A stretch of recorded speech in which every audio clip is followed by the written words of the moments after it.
Ukraine is about to enter Crimea at this point. The war has completed its first year, and the Ukrainian army has gained the superiority of the war. Excessive ammunition expenditure of the Russian army, the inability of offensive operations to penetrate the steel curtain of the Ukrainian defense, and heavy losses have demoralized the Russian soldiers. Additionally, the Ukrainian offensive that began last autumn, returning 70% of the Russian-controlled areas to Ukraine, is one of the main reasons for the Ukrainian army gaining the upper hand. Now, Ukraine, with the self-confidence of psychological and physical superiority, is much closer to its ultimate goal, Crimea. This rapprochement has been felt more clearly in the attacks of the Ukrainian army against Russian elements in Crimea in recent months before the Ukrainian army launches its offensive against Crimea. It wants to weaken the Russian forces there and deal with this matter as quickly as possible. So, important points of the Russians are hit. One by one, the Ukrainian army, which has increased its offensive operations over Crimea in recent weeks, attacked one of the largest air bases in Crimea yesterday in the Saki region of Crimea. A Ukrainian attack aircraft equipped with the Iridium system was shot down. It was announced that air defense systems were put into operation on the territory of Crimea yesterday afternoon. As it turned out, the reason for this was another attack from Ukraine, and the Ukrainian army conducted an offensive operation against one of the largest military air bases on the peninsula, sending at least one drone to destroy the military airspace in Saki. In the images recorded by the locals, it was revealed that the Ukrainian UAVs were equipped with an Iridium global positioning system. According to experts, in this way, the Ukrainian army tried to circumvent the operation of electronic warfare equipment, and this work gave the best results. It was not specified how strong the Ukrainian drone's payload was, but such attacks on the peninsula are an indication that the Ukrainian armed forces are trying to neutralize the air defense of Crimea. Additionally, an explosion occurred near the village of Perevalnoye in the Simferopol district in Crimea, where the Coastal Defense Brigade of Russia's Black Sea Fleet is deployed. The other day, locals reported an explosion in Perevalnoye. The 126th Separate Guards Coast Guard Brigade of the Black Sea Fleet is stationed here and is among the first reports that some ships were damaged due to the explosion. So, what is Russia doing in Crimea for a possible Ukrainian attack? The Russian military is reportedly strengthening the defenses of Crimea amid news that Ukraine's Western allies are starting to warm up to retaking Crimea after nearly a decade of Russian control. The main intelligence directorate of the Ukrainian armed forces claimed that the military intelligence in the region showed that the forces on the peninsula were constantly ready for war, while in some sectors, Russian forces were seen excavating. The main intelligence directorate of Ukraine constantly monitors everything related to the activities of the military group in the temporarily occupied Crimea. They are preparing for defensive actions on the peninsula. Infrastructure is kept ready for war. These infrastructures are powerful and aviation components located on the territory of Crimea. It is estimated that Russia has about 90 aircraft and 60 combat helicopters in Crimea. Many of these claims were echoed by officials who reviewed satellite imagery that showed Russian forces continuing to build defensive fortifications in southern Ukraine along the border with Crimea. Satellite images also show that Russian forces have increased the number of barriers and trenches along roads to occupied Crimea in Kherson Oblast over the past few months. The allegations came amid claims by Ukrainian officials that Ukraine, among Western allies, is warming to the idea of crossing Russian President Vladimir Putin's red line and retaking Ukraine's disputed region of Crimea. Earlier this week, it was reported that Ukraine's effort to retake the peninsula will not raise the same problems some who believe in Russia's ability to wage an offensive war in Ukraine. There are reports from Western leaders that if Ukraine returns to Crimea, there will be an inevitable escalation that could even lead to a nuclear conflict. The rhetoric has been changing ever since it became increasingly clear what Crimea is, what it means for Russia, and how things are connected around Crimea. The war led to referendums similar to those held in Ukraine's Donetsk, Luhansk, Zaporizhia, and Kherson regions in Crimea before and their subsequent annexation by Moscow. These referenda were widely condemned by the international community, describing them as fraudulent by European countries and the United States. Since then, Russia has withdrawn to the left bank of the Dnipro River, leaving the administrative center of the Kherson region but continues to control the direct land connection to Crimea. Kherson, located in the north of the Crimean Peninsula, is of great importance for Crimea, which suffered from water shortages after it was annexed due to its water resources. Well, let's take a look at the behind-the-scenes of the Crimea incident. 9 years have passed since Russia's annexation of Ukraine's Crimea region. And since the start of the Moscow-Kiev war more than a year ago, Russia has controlled more than 15% of Ukraine.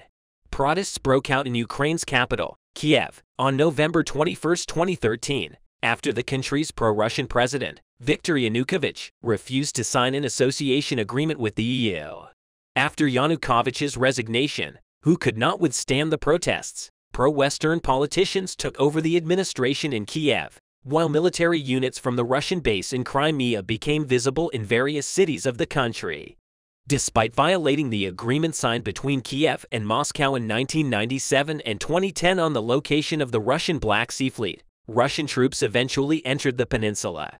Pro-Russians began to pressure the Ukrainian parliament for the annexation of Crimea by Russia on February 25, 2014.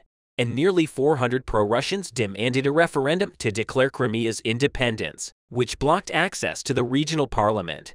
2 days later, gunmen in green military uniforms, masked but unmarked, began to take control of public buildings. The Little Green Men, as they were described later, began to drive Crimean Tatars and Ukrainians away from the peninsula. Amid the decision of the Crimean parliament to hold a referendum on the annexation of the region to Russia, despite the objections of the Crimean Tatars and the boycott of the parliamentary decision, a so-called referendum was held in the region on March 16, 2014, and its results supported the annexation of Crimea. International organizations, especially the UN, and many countries such as Turkey opposed the referendum and found it illegal, while Russia recognized the referendum.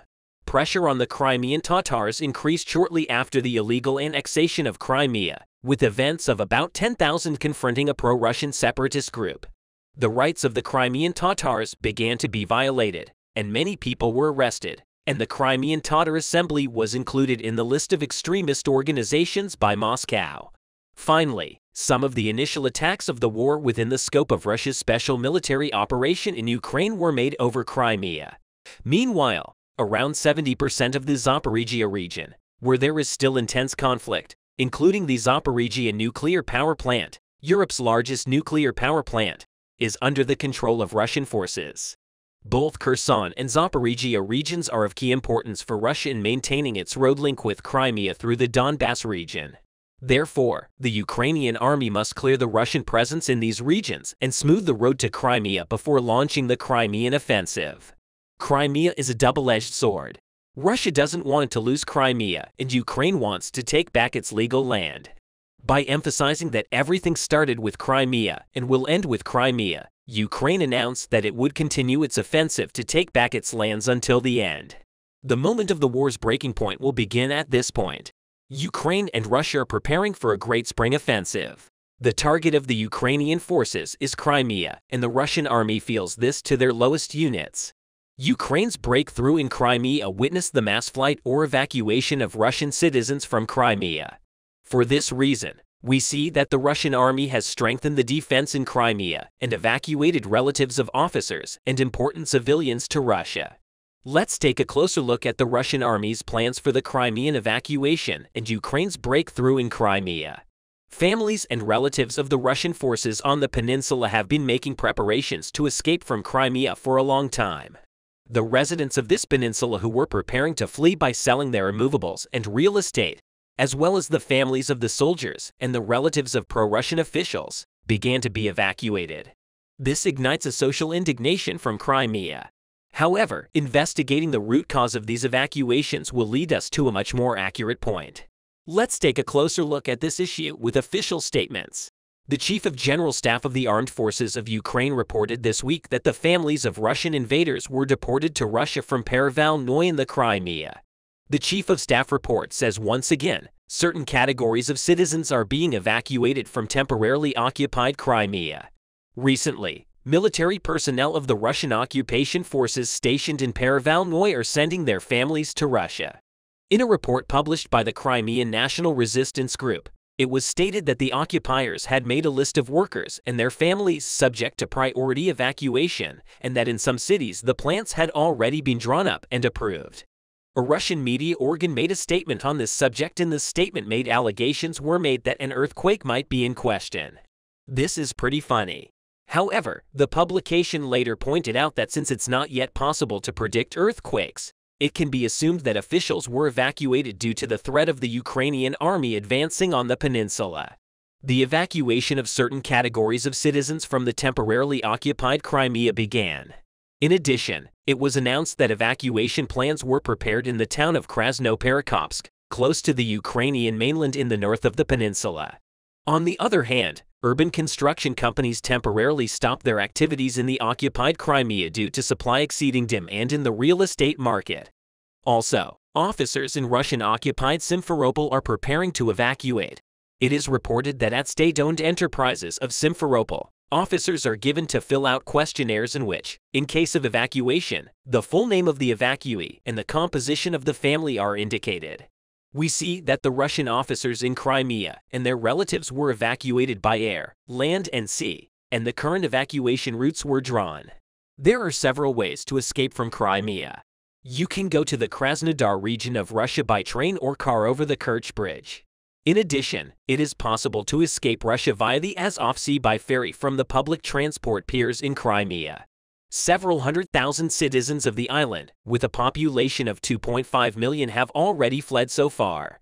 With the increase in the attacks of the Ukrainian armed forces on the peninsula after August, we have witnessed many times that Russian citizens in Crimea left the island in masses. At the moment, while the Russian army is preparing a massive military defense on the peninsula, and the Ukrainian forces are attacking the Russian military elements in Crimea at least once a week, the escape of Russian citizens on the peninsula is accelerating, expressing that this war will not end at the table. Both countries point out that the second year of the Ukraine-Russia war will be even more critical in this direction. It is seen that Crimea, which has been the main source of the ongoing conflict and war for years, has been evacuated due to the threat of the Ukrainian army advancing on the peninsula. One of the most important strategic points of the Black Sea, the Crimean Peninsula, will be the battlefield that will determine the outcome of the Russia-Ukraine war. We'll begin to examine this point that needs attention. But will Ukrainian President Vladimir Zelensky fulfill his promise to drive Russian forces out of all occupied territories, including Crimea? Will Ukraine fight to the end to reclaim this historic and strategic peninsula? Let's try to measure the determination and possibilities on this issue. Crimea served as a springboard for the Russian invasion that began last February, paving the way for Russian forces to occupy most of southern Ukraine. The Ukrainian government, on the other hand, knows that Russia cannot content itself with keeping control of Crimea. In the coming days, we will witness how Ukraine will determine the results and conditions of its preparations for the final liberation of Crimea. It will be determined by the performance of Kiev, which is preparing to attack with a new Russian attack that is expected to start in the near future, and its fierce desire to take back control of the occupied areas. In other words, the fate of Crimea seems to determine the winner of the war. There are many reasons for the liberation of Crimea. For example, Russia's military presence is actually a reason to fight for Crimea, as a war over this region would severely reduce Russia's ability to fight and threaten Ukraine and other states. After successive successes on the battlefield, it is clear that Ukraine has the capacity to liberate Crimea. While some Crimeans wanted to remain part of Russia, many more are happy to escape the clutches of the Kremlin. After all, when history is evaluated honestly, it is clear that Crimea should be part of Ukraine, not Russia. While Crimea, which was illegally annexed by Russia in 2014, was not the hotspot of the current war, Crimea nevertheless remained a constant feature of the war, and Crimea lurks with the prospect of being recaptured by Kiev, a red line for Russian President Vladimir Putin too. Crimea is within sight of the Kiev armed forces. Ukrainian forces can retake Crimea, and that is no longer as difficult as it seems. What about the possibility of Ukraine finally retaking Crimea? Is it possible? Ukraine has put a lot of pressure to buy more advanced weapons from the West to completely clear the occupiers from the Crimea and the country's territory. a powerful air and naval operation to accompany the 100,000 Ukrainian troops needed to seize the Crimea. In other words, a combined gun attack. This requires bringing in Ukraine's best units and equipment, such as the elite air strike forces, to act as shock troops, and air assets such as the MiG-29 Fulcrum jet fighter and Mi-24 Hind helicopter to provide and cover air cover. Additional weapons are still needed to make the Ukrainian victory in Crimea worthwhile. It was the seemingly eerie numerical disparity between the armed forces of Ukraine and Russia. The Ukrainian army may have fewer troops, but more paramilitary personnel that can be deployed effectively in defense. The Russian army, on the other hand, has a limited number of troops that can be deployed in Ukraine and may not be as effective in defensive operations. In addition, Russia's attrition, that is, human losses and material losses. Russia's losses in Ukraine exceed the limits. After all, it does not seem impossible for Ukraine to liberate Crimea. It turns out that Putin's nuclear threats were just a bluff to deter further Western support for Ukraine. Ukraine has driven Russian forces out of areas like Kherson, where Putin now claims to be a part of Russia without encountering a nuclear response. This was a serious indicator for Ukraine and the West. In short, the war will continue, and the West's involvement in the war is so deep that it reached the point of no return. The war will be resolved in Crimea. Therefore, it seems that Kiev will not stop fighting until it retakes Crimea. Russia's possessions of Crimea is not just a security risk for Ukraine. Moscow's holding of the peninsula puts the whole world in danger. Putin, his possible successors, continue the war with a country whose army has been significantly weakened and has been subjected to heavy sanctions. Russian military capabilities are severely deteriorated. Russia's remaining troops are exhausted, and the country's stockpiles of advanced missiles are on the verge of running out. Naval bases, air bases, and supply routes to Crimea were damaged by Ukrainian attacks. Ukraine, on the other hand, will continue to fight with its more capable armed forces, thus inflicting more defeats. Although it's not easy to take back Crimea, Ukraine has the ability to do so. The United States and its partners no longer hesitate to support any plan to return Crimea to Ukraine. Thus, Kiev and its allies will continue to fight until they force Moscow to surrender Crimea through negotiations or until Ukraine forcibly takes the peninsula from Moscow. The liberation of Crimea will also set an important historical precedent for the whole world. If Ukraine cannot retake Crimea and Russia does not face any sanctions, other states will be more likely to engage in wars of conquest. Recapturing Crimea, then, is vital to prevent future conflicts and prevent a return to a period of conquest. The mind-blowing large offensive operations of the Ukrainian armed forces on the critical front line between Zaporizhia and Donetsk continue to amaze the Russians, especially nowadays. Clashes concentrated in the southern lines of Velika Novosilka continued to increase in critical settlements such as Verbivka, Niskichny, Mukievka, Yuryuzin, Novogeorgievka, and Livny. While Ukrainians are trying to support these Zaporizhia front lines, these settlements which we have mentioned were liberated from the Russians. The Ukrainians had finally cleared Urozhin from the Russians and gained a broad perspective in the Zaporizhia and Donetsk offensive corridor. Now the Russian groups resisting on these front lines are also targeted by the Ukrainian forces. For this, Kiev aims to support major offensive operations, both from the direction and from the southern parts of Zaporizhia. With the collapse of the Kakhovka Dam, the fate of the Russians on the southern Ukrainian front lines worsened considerably. While the Russian trenches in these areas were underwater, the Ukrainian armed forces managed to turn to the eastern lines of Zaporizhia because the Ukrainians had secured a certain part of the southern front lines. Of course, clashes were still going on in these regions, but the Ukrainian armed forces, especially in the last days, started to advance east to Volodar from the direction of Tavria. The aim of the Ukrainians here was to create an offensive corridor from Zaporizhia to the Don front lines and to take control of the areas from Donetsk to Luhansk. Recently, the Ukrainian army took a critical step in this regard. Ukrainian defense forces, in the direction of Tavria, advanced 1 kilometer in the Volodar area. Valery Churkin, spokesperson for the Joint Press Center of the Tavria Direction Defense Forces, announced this striking progress. The Russians knew that the missile and artillery attacks of the Ukrainian forces would increase over time. The Ukrainian forces would use all Western weapons to reach Volodar. The Ukrainian forces had just begun to implement the war strategies predicted by the Russians. The attacks of the Ukrainian forces, which managed to advance for 1 kilometer in the city of Volodar, continued as a result of the ongoing offensive operations of the Ukrainian forces. The military losses of the Russian army began to increase in line with the offensive operations of Kiev. The Ukrainian assault units, which continued to fight in Volodar, managed to destroy the Ka-52 helicopter, 14 tanks, 16 heavy armored combat vehicles, and 5 howitzers of the Russian army. While the losses of the Russian army began to get heavier, the Ukrainian forces continued to increase their offensive operations in the direction of Volodar.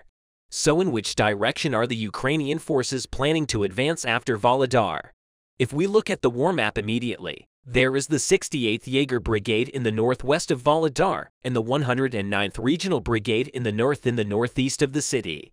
It is seen that the 72nd Mechanized Brigade is located.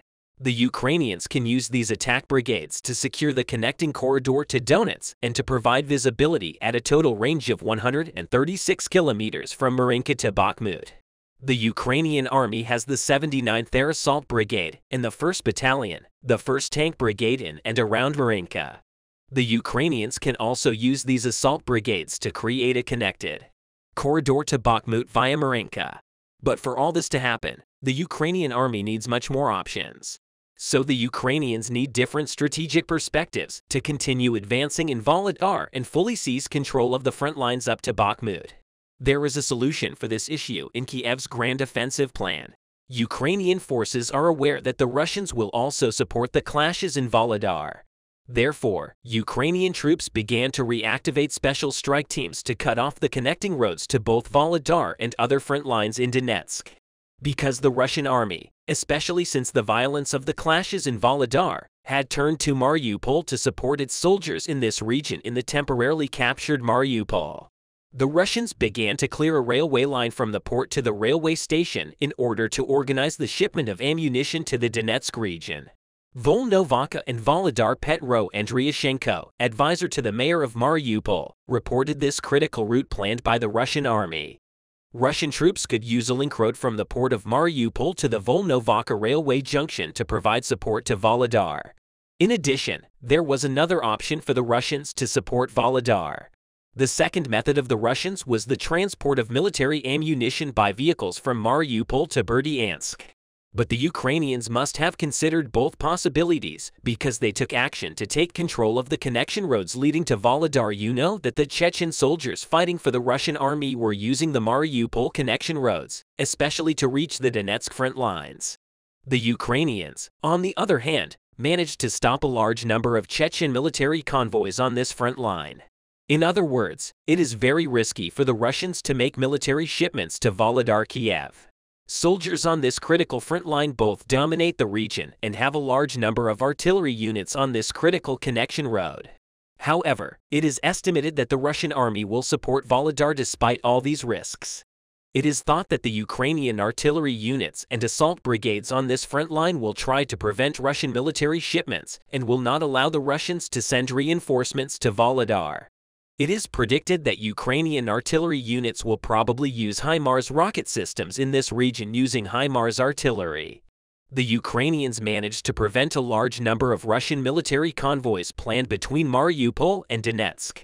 What expectations can the Ukrainian forces have other than keeping Volodar under control and reaching the Donetsk front line? Of course, we mentioned that the Ukrainians wanted to seize control of Bakhmut. But behind Kiev's plan to gain the advantage in Bakhmut after Volodar, there is actually a much more critical detail. This is the Ukrainians wanting to seize all the front lines from Bakhmut to Luhansk, Russian borders. In summary, Ukrainians want to gain dominance in Luhansk, Donetsk, Zaporizhia, Kherson, Melitopol, and even all the regions up to the Crimea, and gradually remove the Russian troops from their lands in order to regain their freedom. At the moment, the moves made by the Ukrainians in line with these wishes seem quite successful. We will see together what will happen on the front lines in the coming days.